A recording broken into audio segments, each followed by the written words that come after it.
Teman-teman, kali ini saya akan memberikan video dari pertanyaan teman-teman. Bagus nggak sih ikan cupang, burayak cupang di usia 2 minggu dikasih makan cacing sutra? Ya, kali ini saya akan mengulas tuntas tentang pakan cacing sutra untuk burayak ya teman-teman. Jadi mungkin teman-teman pernah berpikir bagusan mana sih kutu air dengan cacing sutra untuk pakan burayak? Ya, kalau menurut saya sih ada tahapnya masing-masing ya. Biasanya kalau saya di usia 1 minggu ikan itu karena belum bisa makan cacing ya, seperti burayak Depok ini, burayak 1 minggu itu belum bisa makan cacing, jadi saya kasihnya kutu air. Sebetulnya bagusan mana sih? Bagusan cacing karena proteinnya banyak cacing ya. Untuk mendorong pertumbuhan si burayak itu bagusan cacing. Cuman kalau di usia 1 minggu burayak cupang itu belum muat, mulutnya belum muat cacing sutra. Jadi sementara saya untuk mendorong pertumbuhannya saya kasih kutu air, karena kutu air itu kecil-kecil, jadi untuk mulut cupang yang mini itu muat. Jadi setelah baru 2 minggu nanti kalau cupang udah mulai dewasa baru saya kasih cacing sutra seperti ini. Nah, ini cacing sutra yang baru saya beli teman-teman. Nih cacing sutranya yang kecil-kecil, jangan jadi cacing sutra yang gede ya, yang kecil-kecil saja untuk burayak ikan cupang.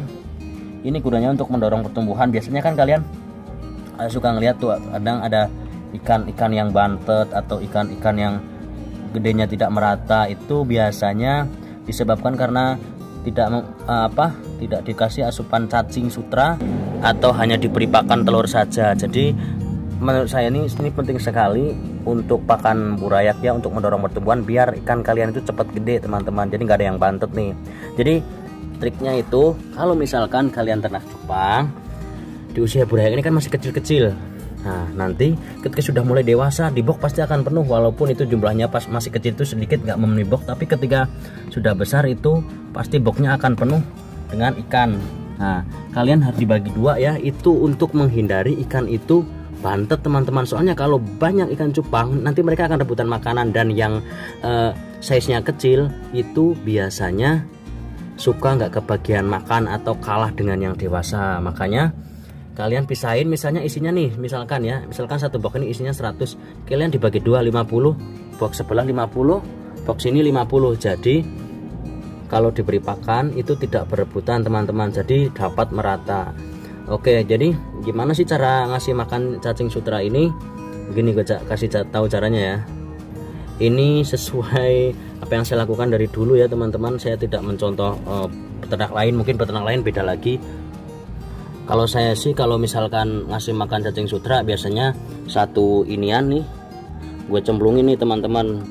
Nih gue ambil nih, gue cemplungin nih segini, paling gue cemplungin ya. Nah, kenapa dikasihnya pas masih hidup? Kenapa nggak dibekuin aja di kulkas?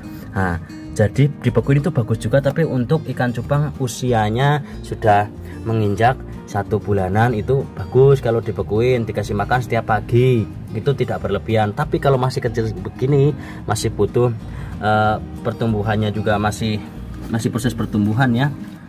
Jadi kalau cacingnya dibekuin itu nanti dia nggak terlalu suka dengan cacing yang kita beri teman-teman. Jadi harus memang begini cacing hidup, jadi mereka akan hidup di sini. Nanti baru dia dimakanin dikit-dikit dimakanin. Kalau misalnya dibekuin dia tuh kurang suka teman-teman. Jadi harus pakan bener-bener masih hidup langsung itu kalau ikan cupang masih burayak itu. Kecuali nanti udah 1 bulan. Kalau udah 1 bulan itu dibekuin, karena kalau ikan cupang udah 1 bulan dikasih makan langsung seperti ini, sebanyak ini, itu biasanya dia tuh rakus tuh, makanya nggak mau berhenti. Nah, nanti efeknya jadi perut buncit atau biasa dibilang sisik nanas ya, karena kebanyakan makan dan akhirnya perutnya sembelit, nggak bisa BAB. Nah, jadi itu kan alasannya kenapa tidak diberi pakan berlebihan kalau sudah usia mulai dewasa. Kan kalau segini kan masih butuh vitamin yang banyak, protein yang banyak untuk mendorong pertumbuhannya. Kita masih kecil-kecil sekali nih. Makan cacing ini ada yang belum ini, ada yang belum muat mulutnya, karena ini size cacingnya juga ada yang lumayan gede ya. Jadi dia ngambilin yang kecil-kecil, tapi cacing sutra itu biarpun gede-gede kalau ditaruh di box lama-lama dia bakal kurus, bakal memanjang, jadi badannya nggak gede lagi. Jadi nanti si ikan cupang ini yang kecil-kecil kayak gini nih tuh, nanti bisa makan ya. Ini dominan warnanya masih pada hitam sih teman-teman, belum pada putih tuh. Ini masih pada hitam-hitam. Jadi buat teman-teman yang ada nanya recommended nggak sih kalau dikasih makan cacing sutra, ya menurut saya sih bagus saja, asalkan jangan berlebihan ya, seperti yang tadi saya ceritakan itu ya, kasih makan secukupnya saja. Tapi kalau masih untuk kecil-kecil seperti ini kan nggak mungkin kalau dia ngabisin segitu banyaknya, karena size cacingnya kan masih banyak yang gede-gede juga. Jadi kasih aja di sini. Jadi kalian setiap hari tidak harus ngasih makan ya, soalnya kalau taruh di kulkas 5 hari itu udah busuk. Jadi kalau usia ikan masih segini dikasih cacing beku itu kurang suka teman-teman ya, makan aduh, kadang kalau ditaruh aja nggak dimakan teman-teman sampai busuk, jadi airnya malah bau. Mending kalian kalau masih usia mingguan, kalian taruh aja cacingnya, biarkan cacingnya hidup, nanti dia bakal makan sesuka dia, itu dijamin cepat gede teman-teman. Ini usia 1 minggu aja sudah bagus, udah gede-gede seperti ini nih tuh, udah gede-gede seperti ini nih tuh. Soalnya kalau diberi pelet belum mau, nanti kalau udah 1 bulan ketika sudah diberhentikan makannya cacing sutra nanti baru diberi pelet. Kalau diberi pelet, nah nanti kalian berhenti dulu cacing sutranya, karena kalau berlebihan dikasih makan cacing sutra nanti mutasinya itu akan lama sekali teman-teman, berbulan-bulan nggak mutasi. Juga biasanya ikannya itu jadi gendut, perutnya itu jadi buncit teman-teman, jadi kayak ikan betina jantan tapi kayak betina. Jadi kalau dipasarin juga pasarannya menurun, kurang bagus ya, untuk di peminat masyarakatnya itu kurang bagus. Jadi tuh, jadi beri pakan pelet saja teman-teman ya. Kalau misalkan kalian mau ngasih makan cacing sutra sih nggak masalah, no problem. Cuman ya diimbangi dengan makan pelet, biasanya 1 minggu 2 kali kalian kasih makan cacing ya, tapi jangan berlebihan juga. Kalau diberi kutu air sih bagus juga ya menurut saya, cuman kutu air ini ada resikonya juga teman-teman. Kadang di kutu air itu ada namanya kutu jet. Nah kutu jet ini kalau dimakan itu ikannya bisa mati, burayaknya. Burayak belum kuat bisa makan kutu jet. Soalnya kutu jet itu dimakan itu dia tidak mati di perut teman-teman, dia hidup terus menggerogoti si tubuh ikan itu di dalam. Makanya kadang burayak kalau dikasih kutu air ya, kalau kita nggak sortir dulu kutu airnya itu biasanya banyak yang mati. Dan kadang kan kita nggak tahu, loh kok ikan saya pada mati ya. Itu bisa kemungkinan dari airnya yang kotor, kedua bisa jadi dari pakan yang salah teman-teman. Jadi tolong perhatikan baik-baik ya kalau mau berternak cupang. Intinya harus banyak-banyak bersabar, ulet dan telaten teman-teman, jangan terburu-buru.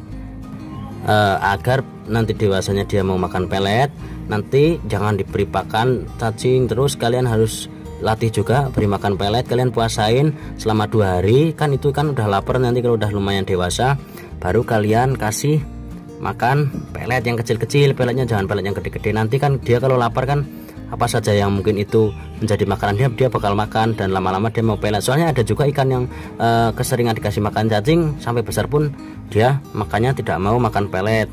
Nah kalau sudah ketergantungan makan cacing, akhirnya kita yang repot sendiri teman-teman, karena kan kita bukan orang yang cuman duduk-duduk, kan kita juga mempunyai kesibukan masing-masing lah. Masa kita harus bolak-balik ke toko ikan buat beli cacing sutra, ya kan nggak mungkin. Dan cacing sutra juga nggak bisa di stok teman-teman, dibekuin juga tetap 5 hari busuk. Jadi kalau pelet kan mau berbulan-bulan kita beli banyak juga nggak busuk teman-teman, masih bagus untuk makan ya. Jadi simpelnya tuh di situ teman-teman. Kalian juga harus melatihkan kalian agar mau makan pelet ketika sudah besar teman-teman. Cacing ini hanya pensuplai protein agar ikan ini cepat gede. Dan kalau size-nya udah menurut kalian udah bagus, ya udah kalian berhentiin ya. Biasanya usia 1 bulan harus berhenti makan cacing. Oke teman-teman, itu saja video dari saya. Semoga kalian mengerti teman-teman. Saya senang bisa sharing ilmu dengan kalian semuanya. Terima kasih yang sudah menonton. Saya akhiri wabillahi taufiq wal hidayah. Wassalamualaikum warahmatullahi wabarakatuh.